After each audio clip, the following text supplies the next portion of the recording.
Hello guys, मैं अल्पासा आपके लिए फिर से हाजिर हूँ एक नया और प्यारा सा वीडियो लेके, जिसमें करने वाले हैं हम पुरानी कुर्ती का रीयूज। और आज मेरे हाथ ये वाली कुर्ती लग गई है और जिसका बैक का जो फैब्रिक है ना, बहुत ही सुंदर है।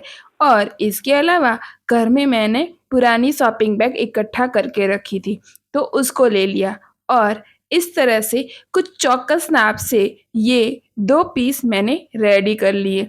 और इसके बाद हम लाइनिंग के लिए एक फैब्रिक कट करेंगे। ये फैब्रिक हम अगर कुछ नया सीखना चाहते हो तो घर पे बैठे ऐसे कुछ भी जो चीज़ें होती है जिनका यूज़ नहीं करते, उसका रीयूज़ हमें ज़रूर करना चाहिए। तो इस तरह से मैंने लाइनिंग का फैब्रिक ले लिया और ये लाइनिंग का फैब्रिक हमने जो 2 मेन पीस रेडी किए थे ना, उसी के नाप के लेने हैं। लाइनिंग के फैब्रिक को कैसे अटैच करना है वो आपको मैं बाद में बताती हूँ, लेकिन अभी फ़िलहाल हम एक पार्ट और कट करते हैं।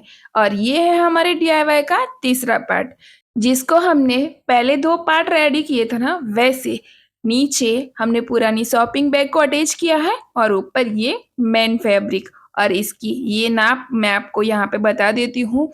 तो इसका नाप है 70 इंच इंटू 9 इंच। तो ये इसका नाप है और 9 इंच हमारे डीआईवाई की हाइट रहेगी। तो इस तरह से हमारा एक पार्ट रेडी हो चुका है और इसी के नाप का हमें एक लाइनिंग का पीस लेना है और इसमें भी हम एक पुरानी शॉपिंग बैग अटैच कर देंगे। तो ये देखो, इस तरह से मैंने पुरानी शॉपिंग बैग अटैच कर दी और उसके बाद हमें इसे सेंटर से फोल्ड करेंगे, बिल्कुल जिस तरह से आपको वीडियो में दिखाई दे रहा है। और ये हमें ऐसे सेंटर में लेके फिर अच्छे से सेट करने के बाद इसमें ऊपर से 1.5 इंच का हमें एक मार्क करना है और फिर वहाँ पे लाइन ड्रॉ करनी है।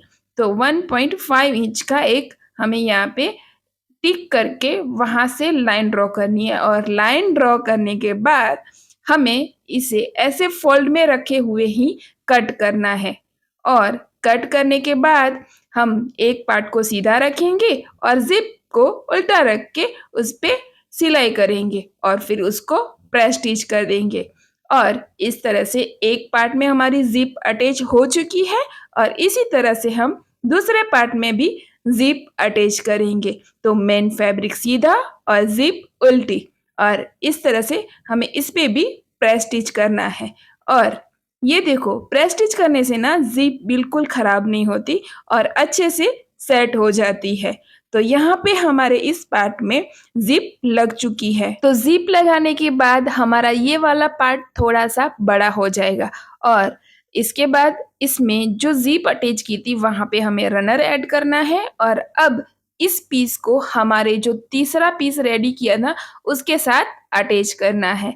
तो इस तरह से हमारा ये जो ज़िप वाला पार्ट है उसको जो हमने तीसरा पीस रेडी किया था ना, उस पे अच्छे से सेट करते हुए हम इन दोनों पीस को पिन से अच्छे से सेट कर देंगे। और जो पिन से सेट करते हैं ना, तो फैब्रिक इधर-उधर नहीं हिलता और हमारी सिलाई भी खराब नहीं होती। तो इस तरह से परफेक्ट काम करने के लिए बहुत छोटी-छोटी चीज़ों का ध्यान रखना होता है।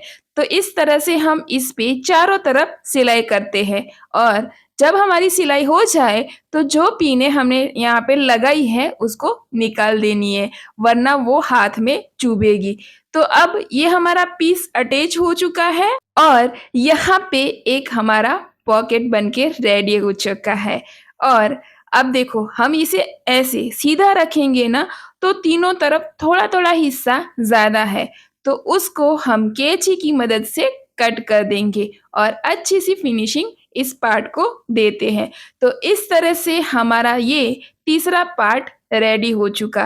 अब कुछ देर के लिए तीसरे पार्ट को हम साइड में रखेंगे और जो 2 पीस हमने पहले रेडी किए थे ना, उन 2 पीस को हम अभी ले रहे हैं। और इनका नाप आपको मैं फिर से बता दूँ, तो यहाँ से यहाँ तक है 17 इंच, यहाँ से यहाँ तक है 17 इंच और यहाँ से यहाँ तक है 14 इंच, यहाँ से यहाँ तक है 14 इंच। और अब इसमें से हम एक पार्ट को साइड में रखेंगे और एक पार्ट के लिए हम लाइनिंग का फैब्रिक लेंगे और उसी लाइनिंग के फैब्रिक में हम पहले एक पुरानी शॉपिंग बैग अटैच करेंगे और इसमें भी ऊपर से 2 इंच का मार्क लगा के बीच में जिप अटैच करेंगे और इस तरह से ये हमारा लाइनिंग का पीस रेडी हो चुका है और जिसमें हमने एक पॉकेट के लिए जिप अटैच किए। अब इस पीस को भी हमें ये जो मेन पीस था उसमें अटैच करना है और इस तरह से देखो ये हमारा मेन पार्ट में जिप अटैच करके इस पीस में भी एक प्यारा सा बड़ा सा पॉकेट रेडी हो चुका है और इस तरह से हमने जो दूसरा पीस था उसमें सिर्फ लाइनिंग को अटैच किया और ये 2 पीस हमारे बनके रेडी हो चुके और फिर इसके बाद जो 3 पार्ट हमने रेडी किए उसमें जो 9 इंच हाइट वाला पीस था उसको यानी कि छोटे वाले पार्ट को बीच में रखने के बाद बाकी के 2 हिस्से में 2 पार्ट को अटैच कर दिया। फिर मैंने ली एक ट्रांसपेरेंट पन्नी और उस पे ब्लैक कलर की पाइपिंग की और ब्लैक कलर की पाइपिंग करने के बाद मैं इसमें यहाँ पे जिप अटैच कर रही हूँ। तो यहाँ पे हम ये वाला पार्ट ना मेन फैब्रिक से भी रेडी कर सकते हैं लेकिन मैं यहाँ पे ट्रांसपेरेंट पन्नी का यूज़ करती हूँ। अब ये पार्ट भी हमारा रेडी हो चुका है जिप के साथ और इसमें मैंने 2 रनर ऐड किए हैं और दोनों रनर को ऐड करने के बाद मैं इस पार्ट को जो हमने 3 पीस जोड़ के एक पार्ट रेडी किया था ना उस पीस के साथ इसको अटैच करूंगी और पहले पिन अप करूंगी और फिर उसके बाद मशीन से इस पे सिलाई करूंगी तो इसकी फिनिशिंग एकदम परफेक्ट आएगी। और ये देखो यहाँ पे हमारा स्टिचिंग का काम हो रहा है। तब तक गाइस मैं आपको एक प्यारी सी बात बता दूं कि इस तरह के बहुत सारे जुगाड़ मेरे चैनल पे अपलोड किए हुए हैं। अगर आपको भी देखने हैं ना तो मेरे चैनल को सब्सक्राइब कर लो। और हाँ फ्रेंड्स, अब यहाँ पे हम लेते हैं ये स्ट्रैप, ये ब्लैक कलर का स्ट्रैप लेंगे और इस स्ट्रैप को हम ये जो डीआईवाई हमने बनाया है ना जहाँ पे हमने स्टिचिंग की है वहाँ पे फिनिशिंग देने के लिए हम इसका यूज़ करेंगे और इस डीआईवाई की जहाँ पे सिलाई हमने की है वहाँ पे तीनों तरफ ऊपर नीचे इस पाइपिंग को हम अटैच करेंगे। और हाँ गाइस, यहाँ पे मैं ना एक रेडी स्ट्रैप ले रही हूँ लेकिन अगर आपको इसका भी खर्च ना करना हो तो ब्लैक कपड़े की स्ट्रैप बना के इस पे पाइपिंग कर सकते हो। और हाँ गाइस, यहाँ पे देखो कितना प्यारा सुंदर सा पाइपिंग बन के रेडी हो रहा है। तो इस तरह से हम पुराने कपड़ों से घर पे बहुत ही प्यारे से डीआईवाई बना सकते हैं और इसका सबूत इस वीडियो से ज़्यादा क्या हो सकता है भला? तो गाइस, है ना सही बात? अगर सही बात लगी हो तो इस वीडियो की कमेंट बॉक्स में यस लिख के जरूर से भेजना।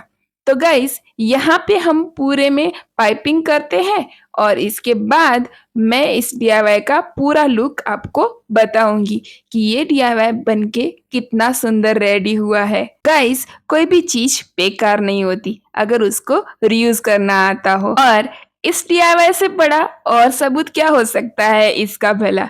तो गाइस, यहाँ पे हमारा बहुत ही सुंदर और प्यारा सा डीआईवाई बनके रेडी हो चुका है जिसको हम दोनों तरफ से ऐसे जिप को ओपन करके खोल सकते हैं।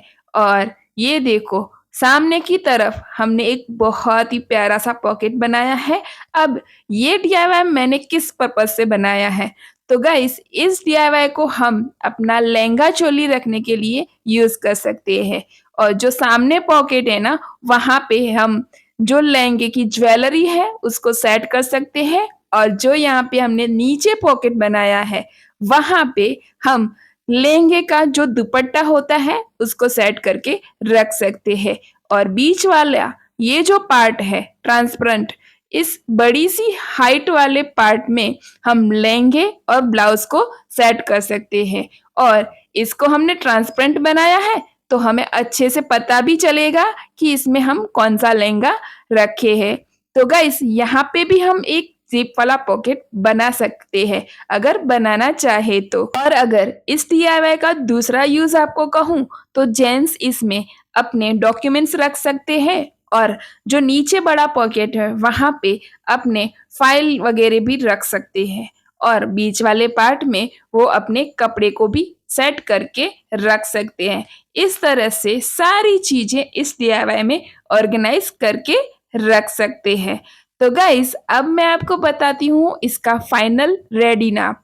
तो यहाँ से यहाँ तक है ये 16.5 इंच, 16.5 इंच इसका रेडी नाप है और यहाँ से यहाँ तक 13.5 इंच, 13.5 इंच इस तरह से यहाँ से इसकी हाइट का नाप है 9.5 इंच। और हाँ गाइस, इसकी कटिंग का जो माप था ना वो बताने में थोड़ी मिस्टेक हो गई, उसका नाप था 10 इंच और यहाँ पे रेडी हाइट का नाप है 9.5 इंच। तो गाइस जल्दी से कमेंट करके बताओ कि आज का मेरा ये वाला DIY आपको कैसा लगा। और हाँ फ्रेंड्स, अगर अच्छा लगा हो तो इसको अपनी फैमिली और फ्रेंड में जरूर से शेयर करना और चैनल पे नए हो तो चैनल को सब्सक्राइब करना। अब मिलते हैं हम नेक्स्ट वीडियो में नेक्स्ट नए जुगाड़ के साथ। तब तक के लिए अपना ख्याल रखना, प्यार बांटना, खुश रहना। जय जिनेंद्र, प्रणाम, आवजो।